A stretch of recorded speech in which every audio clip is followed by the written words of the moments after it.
All right, Hatcher was limited. Keenan Robinson was limited. Chris Culliver was limited. Deshaun Golston was limited. D'Angelo Hall was limited. Andre Roberts limited. Full were Breland, Kerrigan, Knighton, Laribas, and Thompson. So, okay, you listed nobody as out for I believe the first time this year. I had to reread that a couple times. How's that after having so many injury issues so far this season? Well, it's good. It's good to get everybody at practice and have a full group. You can practice a little longer, which is good. You're not stressing out the guys who are healthy, where they have to take a lot of reps. So it's good to get some guys some rest, but also get a lot of work in. That's been a big benefit this week.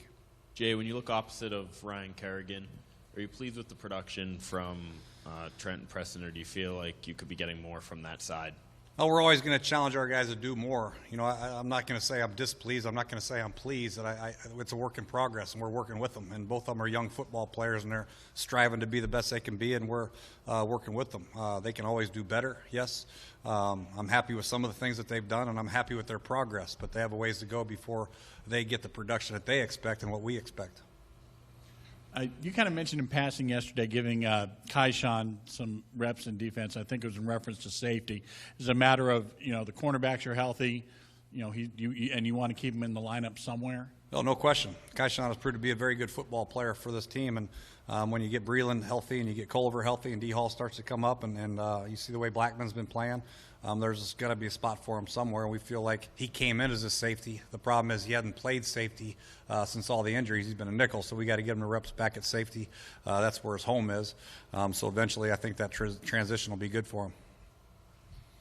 A bit more random, I guess. Junior Gillette, does he still rehab here? Is he off somewhere else? Do you talk to him regularly? I guess the other day he's rehabbing his butt off, man. He's doing a great job, and he's obviously wants this one, but he's doing good. We've talked about, obviously, the run game problems all along, but when you go back to the loss of Niles and Logan specifically, how much do you think just those two guys individually have overall hurt the lack of the run? Oh, a lot. Those two guys are great run blockers. Both of them are excellent in the core. They both were developing as run blockers, point of attack guys, backside guys. That hurt us quite a bit. So, that had an impact. But, Jordan had to step up. And then he had an injury. We got Derek off the streets, obviously. McCoy, we got here really late. So that position is crucial to the running game. We try to put Compton out at tight end a little bit, and it's just been, tough getting these guys ready. They're doing better. Carrier's doing a lot better, and obviously Jordan is doing better, and those guys got to step up. But that loss of those two guys hurt.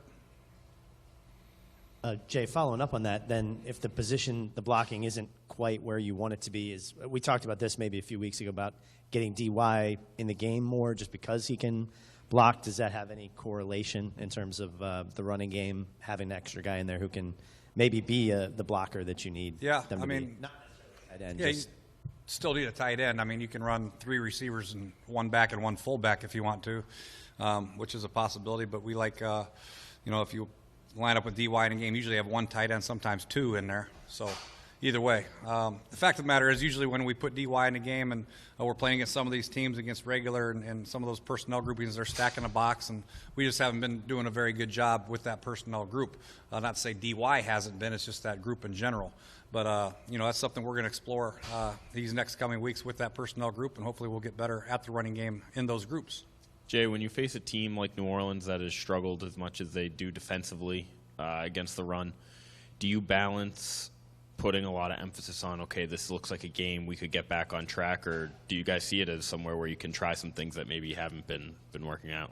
Yeah, I think there's each game plan is specific, obviously, and there are some teams, quite frankly, you feel like you have a better chance with the running game than others. I'm not going to say this is one of them, but, they're game plan specific, and some of our pass games are extensions of the run game with the bubble screens and the quick passing, get the ball at the quarterback's hand, get us in second and makeable, and then your playbook's wide open still. But, I think balance is still the key for this football team, whether it is the run mixed with the pass or the quick passing game mixed with the play action. So we'll keep them off balance and we'll attack accordingly.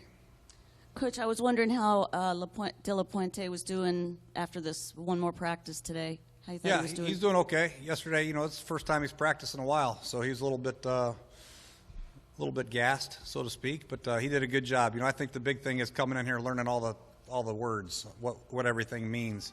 You know, Coach Callahan, you know, he's got a vocabulary now. It's like coming in here and trying to learn Spanish in a day. Very difficult, but he's getting there. I mean, he's a smart kid, played a lot of football, and we just got to try to get him ready if we can. But we feel good about Josh playing center and De La Puente being a backup, what have you. We just need another true center in the building with Corey's injury.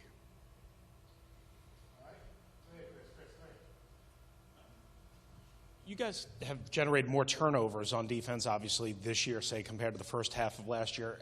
If those turnovers go away, how much pressure does that put, say, on the secondary, you know, to obviously hold up as well as they have?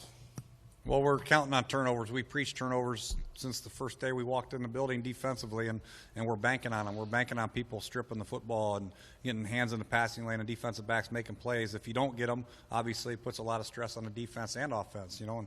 And we got to do a better job when we do get them, capitalizing on them as an offense. So they go hand in hand, you know. So we can't go into a game and say, what if we don't get turnovers? We're expecting to get turnovers. We're expecting to fly around with the football and make things happen in a positive way on defense. Jay, Got one more question, man. Jay, statistically, the Saints' pass defense is near the bottom of the league, but do the stats mesh with what you've seen on film when you look at them? You know, not really. You know, they've given up some plays. I know their rankings are what they are. They've given up a few points and big plays from time to time, but, you know, I look at key spots. You know, third down conversion rate, they're near the top of the league. So they do some good things on defense. Rob Ryan's an excellent defensive coordinator, and he'll have a specific plan for us, a blitz plan, whatever it is, a coverage plan. And they're working through some different people, too. They've had some injuries. They got a rookie middle linebacker playing, and they're trying to mesh together. And you can see them getting better and better as the weeks progress with his defense. So there's no reason to think that we can take advantage of them just because they're 31st. They're going to play their butts off as we are, and it'll be a great game.